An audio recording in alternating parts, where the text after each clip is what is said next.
জীবনে খুশি থাকার একটি মন্ত্র আছে। আশা কেবল নিজের উপর রাখুন, অন্যের উপর নয়। তার সাথে অবশ্যই থাকুন যার সময় খারাপ, কিন্তু তার সাথে কখনোই থাকবেন না যার উদ্দেশ্য খারাপ। নিজের বাড়ির দরজাকে সবসময় ছোট রাখুন। যে মাথা নিচু করে ঢুকবে বুঝে নেবেন সেই কেবল আপনার প্রিয়জন। যদি সম্পর্কে রাগ, অভিমান, ঝগড়া কমতে থাকে তাহলে বুঝে নেবেন সম্পর্কে দূরত্ব সৃষ্টি হচ্ছে।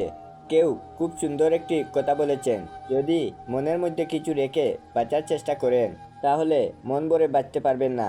মানুষ জন্মের 2 বছর পরে কথা বলতে শিখে যায়, কিন্তু কোথায় কী কথা বলতে হয় এটা বুঝতে মানুষের পুরো জীবন লেগে যায়। যদি আপনার ভরসা উপরওয়ালার উপর থাকে তবে আপনার ভাগ্যে যা আছে আপনি তাই পাবেন।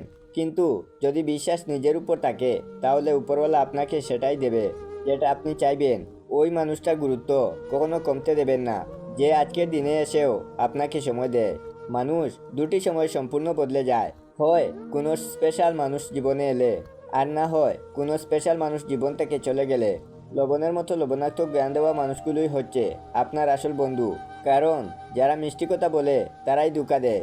আর ইতিহাস সাক্ষী আছে, আজ পর্যন্ত লবণে পোকা লাগেনি, আর মিষ্টিতে খুব জলদি পোকা দেখতে পাওয়া যায়।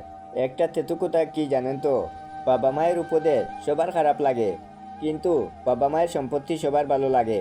সম্পর্ক মনের মাঝে থাকা দরকার, কথার মাঝে নয়। আর অভিমান কথার মাঝে থাকা দরকার, মনের মাঝে নয়।